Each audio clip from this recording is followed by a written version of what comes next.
Hola, hola, ¿qué tal? ¿Cómo están? Bueno, nos toca trabajar con cápsula. Ya les mandé el cuadernillo a la par que la cápsula. Vamos a empezar a trabajar, ¿sale? Con ello, por ahí podrán ver en su cuadernillo. Vamos a abrir el cuadernillo que tenemos ya. ¿Qué nos dice el primer tema? ¿Verdad? Consecuencias jurídicas de la fusión. Vamos a empezar a trabajar con este tema. En este tema, pues ahorita vamos a explicar cada uno de estos puntos, pero antes recordarles que si ustedes tienen duda, pregunta, algún comentario, vayan apuntando en su libreta para que pues lo recordemos y el día de la clase presencial virtual ustedes manifiesten su duda, comentario y lo podamos aclarar. Ahora sí, pues bueno, nos vamos al cuadernillo y podemos ver, ya saben, los espacios en blanco. Como en los anteriores, pues vamos a trabajar de la misma manera. Van a ir llenando los espacios en blanco que podemos observar a la par de la explicación de la clase, ¿verdad? Bueno, nos dice consecuencias jurídicas de la fusión. En la clase anterior, pues bueno, ya hablamos de lo que es la fusión de las empresas, ya hablamos los tipos de fusión que existen y pues ahora vamos a hablar acerca de las consecuencias jurídicas de esto.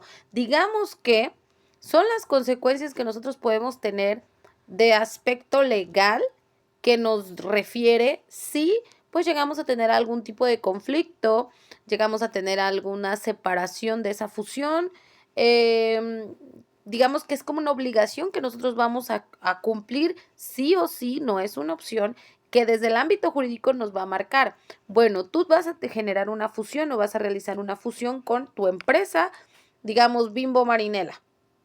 O hablábamos un ejemplo que yo pongo un despacho jurídico y me voy a hacer una fusión con otros abogados, ¿no? Penalistas, yo civil, a lo mejor mercantil, bueno, etcétera. Entonces, cada uno de nosotros vamos a aportar y vamos a recibir, pero así como vamos a aportar y vamos a recibir, en el ámbito jurídico nos dice, a partir de ahora, tú tienes, digamos que tú vas a tener este riesgo, ¿sale? Si desaparece, si se separan, si algo, el ámbito jurídico te dice qué puedes y qué no puedes hacer. Y es lo que vamos a conocer acá. En el ámbito jurídico, pues las consecuencias que puede tener el fusionar nuestras empresas, ¿sale? ¿Cuáles son esas consecuencias? Ahorita las vamos a conocer. Digamos que como todo tiene un riesgo. Y esas serían las consecuencias, pero en el ámbito jurídico, que estamos hablando en un ámbito, un aspecto legal. Y pues bueno, vamos a empezar, ¿sale? Nos dice entonces, la fusión de empresas tiene consecuencias jurídicas en el patrimonio, los socios, los trabajadores y los impuestos. En todas estas características, pues nosotros tenemos, digamos que esas consecuencias. Vamos a tener estas consecuencias en cada uno de estos puntos y vamos ahorita a conocer por qué y cómo es que existirán esas consecuencias en cada uno de esos elementos, ¿sale? Pues bueno, ya sabemos que, repito, nos dice, la fusión de empresas tiene consecuencias jurídicas en el patrimonio, ya sabemos qué es el patrimonio, ¿no? Puede ser económico, decíamos, puede ser un patrimonio, una casa, puede ser un establecimiento, ¿verdad? Puede ser un patrimonio familiar, personal, etcétera, individual. Y bueno, nos habla de los socios, los socios. ¿Los socios quiénes son? Pues quienes participamos, con quienes nos vamos a asociar entre Juan, Pedro, Paco, los que seamos socios, ¿verdad? Los que vamos a invertir y los que vamos a obtener un beneficio, pero que vamos a ir, digamos que por rango, desde el socio mayoritario, el socio menor, etcétera. Los trabajadores, o sea, todos los que estén con nosotros colaborando, porque no nada más nosotros socios, pues vamos a salir perjudicados, por así decirlo, sino que también quien esté trabajando con nosotros, pues va a tener, digamos que este tipo de consecuencias, ¿sale? Y por último, los impuestos. Pues los impuestos que se generan gracias a esa fusión, también va a tener como tal una consecuencia, ¿sale? Vamos a conocer punto por punto. Vámonos primero con los socios.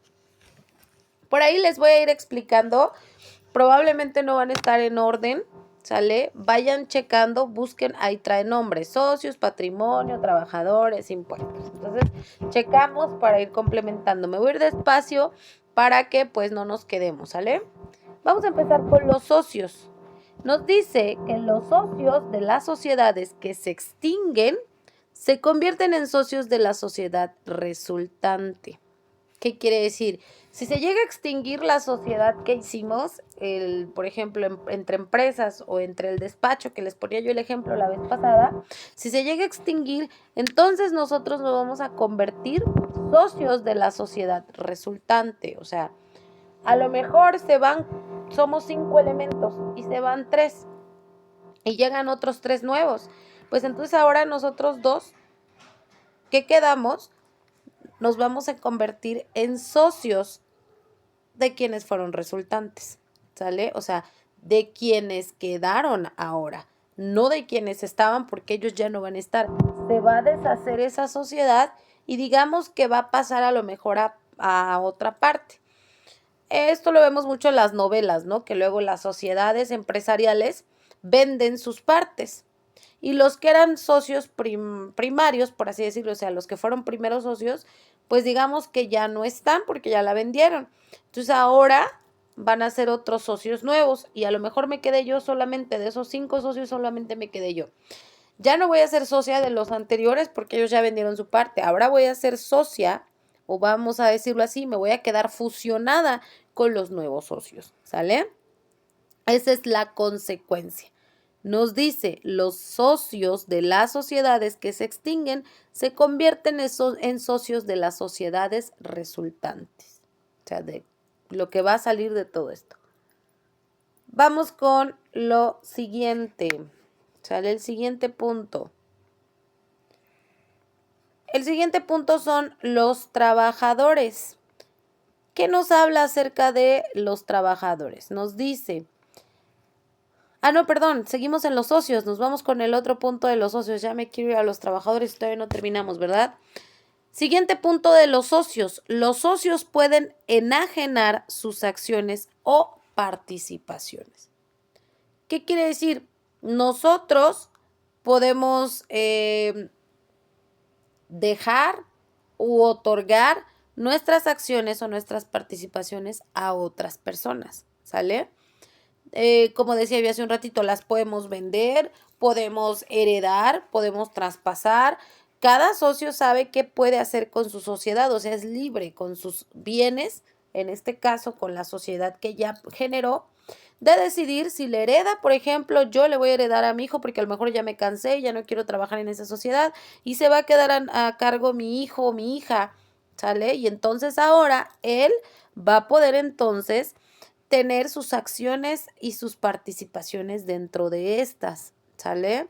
Entonces dice, los socios pueden enajenar sus acciones o participaciones. Muy bien. Ahora sí, nos vamos con los trabajadores. ¿Qué nos dice de estas consecuencias jurídicas de los trabajadores? Nos habla de los trabajadores. Las empresas deben informar a los representantes de los trabajadores sobre los cambios previstos. Repito, las empresas deben informar a los representantes de los trabajadores sobre los cambios previstos. Bien, todos nosotros, si vamos a hacer un cambio como socios en nuestro grupo, en nuestra sociedad, tenemos que avisarle a los trabajadores, ¿sale? Tenemos que informar a todos los que estén trabajando en nuestra empresa. Ejemplo, el mismo ejemplo de la vez pasada, el bufete de abogados. Yo tengo a lo mejor 10 abogados trabajando para mí. Si a lo mejor se va a dar de baja a alguien, si a lo mejor yo me voy, si a lo mejor se va a trabajar de otra manera, yo le tengo que informar a mis trabajadores, ¿sale? No nada más me voy a desaparecer o me voy a ir así, sino que yo tengo la obligación de informarles de lo que esté pasando en esa fusión, ¿sale? Muy bien. Los trabajadores contratados por la sociedad resultante se le aplica el convenio de la sociedad absorbente. Bueno, los que vamos a contratar, todos nuestros trabajadores, que aquí nos dice, los trabajadores contratados por la sociedad resultante se les aplica el convenio de la sociedad absorbente.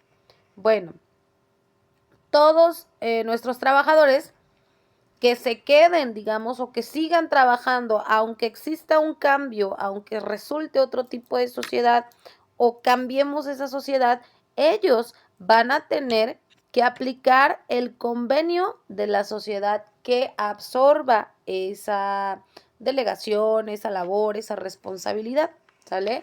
Ahí, pues entonces, digamos que ya a nosotros no nos compete como que dirigir esa parte de los contratos, ¿sale?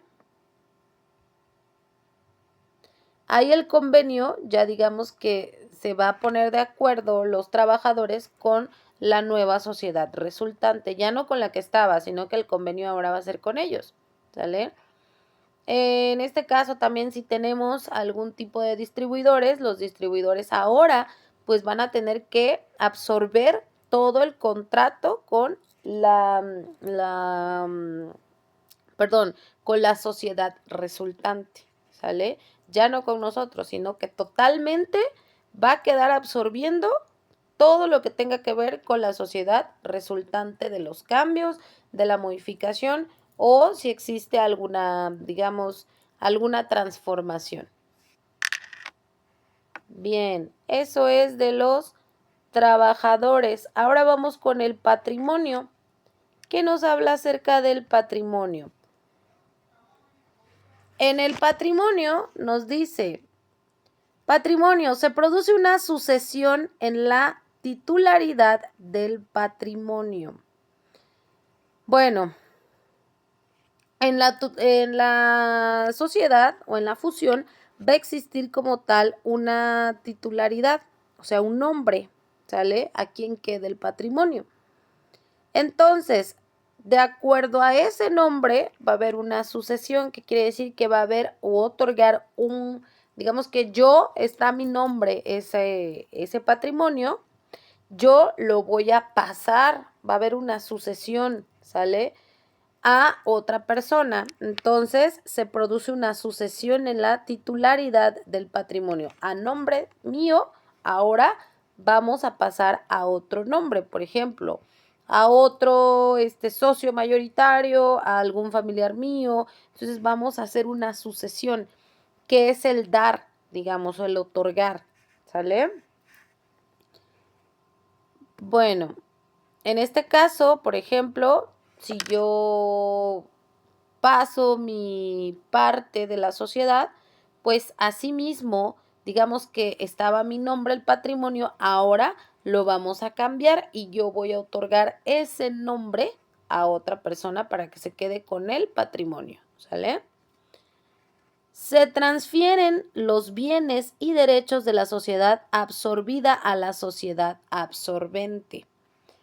Todos los que ya nos vamos, le vamos a pasar los bienes y derechos, se los vamos a transferir a quienes se quedan, ¿sale? La absorbida es la que se va y la absorbente es quien se queda con las delegaciones, con los derechos, con los beneficios, con las responsabilidades. Yo me voy con todo con toda mi fusión, con todos mis, digamos, mis participantes en esta fusión. Nos vamos y vamos a dejar a alguien nuevo o a un grupo nuevo. Pues entonces nosotros le vamos a transferir esos bienes y los derechos a esas personas. ¿Por qué? Porque ahora ellos pues, son los que se van a hacer cargo y así como se van a hacer cargo de, pues también tienen el derecho de, pues que se representen a su nombre, ¿verdad? Sus bienes. Bueno. Y por último, vamos a hablar entonces ahora del punto de los impuestos, ¿sale? Vamos a hablar de los impuestos. ¿Qué nos dicen en el tema de los impuestos? La fusión de sociedades se considera como una enajenación y por lo tanto tiene los efectos fiscales de una actividad gravada. La fusión de sociedades es considerada como una enajenación y por lo tanto tiene los efectos fiscales de una actividad grabada. Bueno, aquí digamos que en los impuestos, pues como tal nosotros ya no vamos a generar o a presentar esos impuestos. Ahora, así como el patrimonio y todo pasó a manos de al absorbente, pues ahora ellos son los que se van a referir y hacer cargo de esta responsabilidad u obligación, ¿verdad? Bueno, siguiente. Ay, permítanme tantito. Ahí está. Bueno, en los impuestos no hay más que mencionar solamente este punto, porque como tal, pues los impuestos ahora pues van a pasar a parte de otra responsabilidad, ya no de nosotros quienes fuimos absorbidos, ¿verdad? Y sobre todo, pues el impuesto se va a seguir generando, solamente que nosotros pues ya no vamos a ser responsables de ellos, ¿verdad? Bien. Y por último, las consecuencias jurídicas en general se produce una novación subjetiva y objetiva del contrato de sociedad.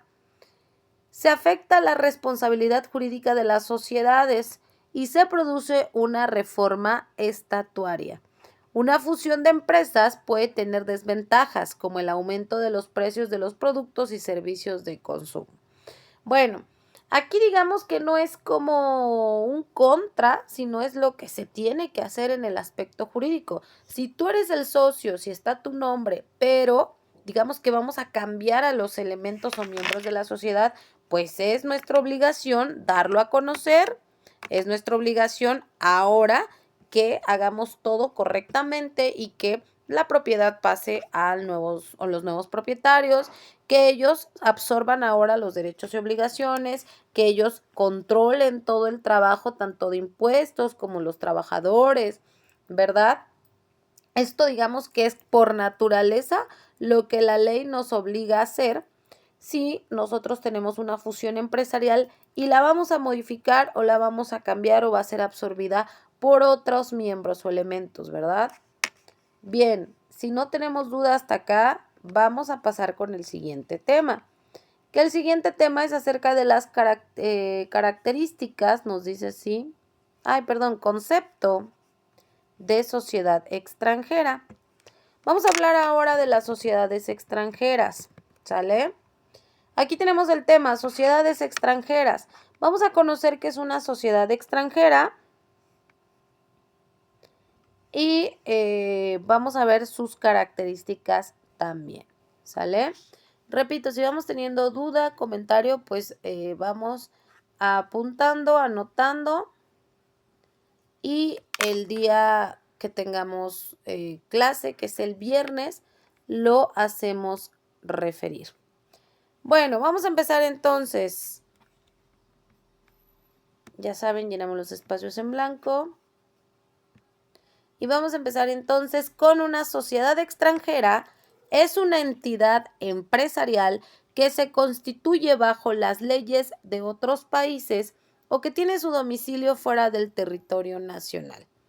Bueno, una sociedad extranjera es una sociedad que sale del país, que no nada más ya la conocen en tu país, sino que en otros países ya se está posicionando.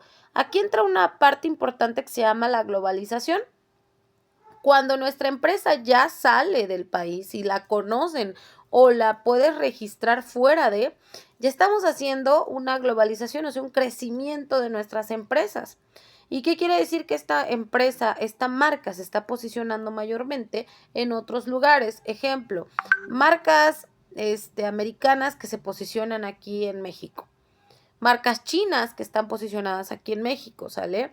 Estas sociedades extranjeras, que fueron un conjunto de, pues, personas que, digamos, empezaron a trabajar con hacer crecer estas empresas, estas sociedades extranjeras, pues, son todo el trabajo, ¿sale? Que va bajo las leyes otorgadas de otros países. Ahora, es un ejemplo muy claro, si yo tengo mi buffet, que venimos poniendo ese ejemplo desde la vez pasada, y yo quiero no nada más trabajar en México, me quiero ir, no sé, a España, quiero poner un buffet ahora en España, tengo una marca con mis socios. lo llevamos a España. ¿Qué crees? Que todos los reglamentos que me pide España yo los tenga que acatar. No es lo mismo, recuerden que las leyes cambian, entonces probablemente allá las leyes me soliciten otras características diferentes que aquí en México, ¿verdad? Yo tengo entonces que acoplarme a ello. Y bueno, regresamos con las sociedades extranjeras. Las características de las sociedades extranjeras es que las sociedades extranjeras pueden ejercer el comercio en el territorio nacional, pero deben cumplir con las disposiciones del Código de Comercio. El Código de Comercio del país donde nosotros ahora nos vamos a posicionar. Ya no el que nosotros conocemos, sino el que ahora pues se nos va a exigir que apliquemos dependiendo el país, ¿verdad? Repetimos. Las sociedades extranjeras legalmente constituidas tienen personalidad jurídica en los países donde operan. Lo mismo.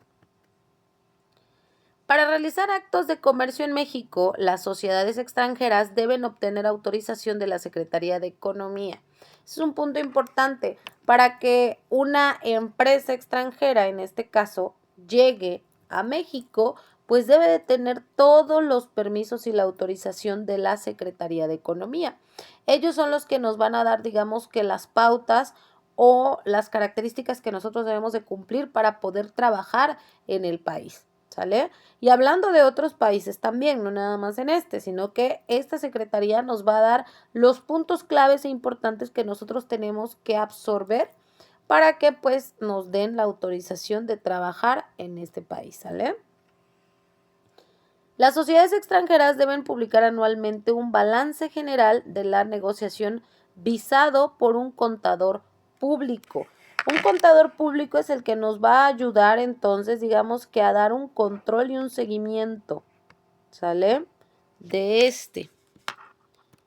Bueno, y por último, de estas características, nos dice,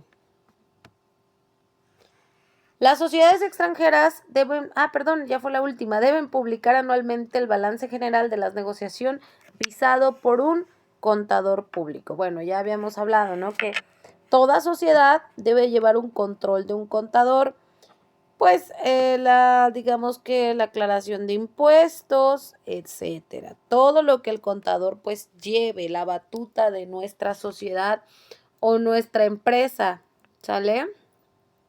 Nuestra sociedad como tal.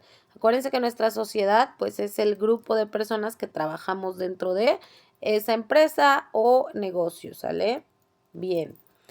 Bueno, operaciones en México. Para inscribir sus documentos constitutivos en el Registro Público de Comercio, las sociedades extranjeras deben obtener autorización de la Secretaría de Economía.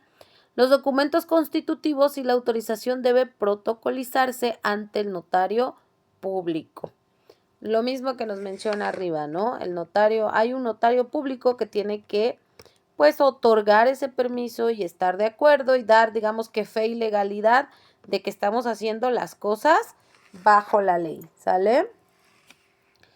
Régimen jurídico, el funcionamiento, transformación, disolución, liquidación y fusión de las sociedades extranjeras se rigen por el derecho de su constitución. Bueno, aquí nos vamos a constituir por lo que nos dice el derecho mercantil, sobre todo, ¿sale? ¿Qué nos dice? ¿Cómo tenemos que constituirnos? Y pues nos habla entonces de, pues, disolver, que es solucionar, liquidar, que pues es como terminar con, y fusión, y la fusión, o sea, la integración de las empresas, se va a encargar este ámbito mercantil para ayudarnos a llevarlo a cabo correctamente.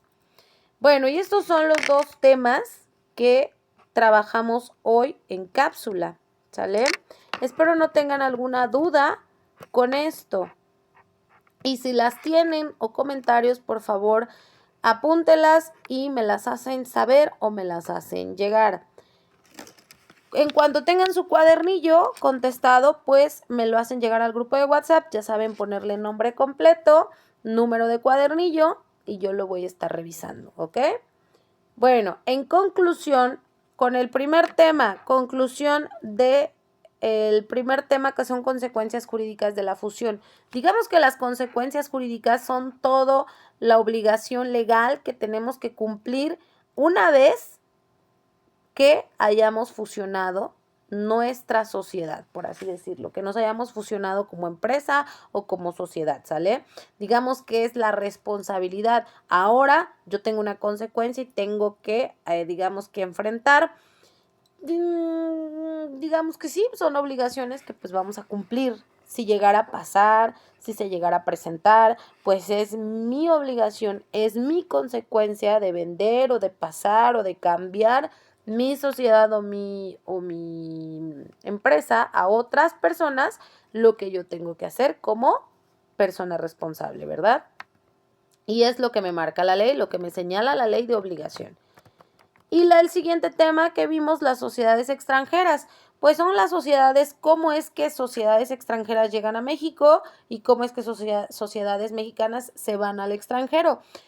Siempre y cuando, acuérdense, nos tenemos que acoplar a las leyes de a dónde o dónde van a llegar las sociedades, no de dónde vienen, sino de dónde van ahora a trabajar y participar. ¿Sale? Y van a trabajar en conjunto con la Secretaría de Economía. Y pues ya la característica del contador y de todos los cumplimientos que deben de llevar. Bueno, esa es la conclusión y espero que no tengan dudas. Repito, si tienen, apúntenlas en su libreta y las platicamos en clase, ¿sale? Cuídense mucho, que estén muy bien.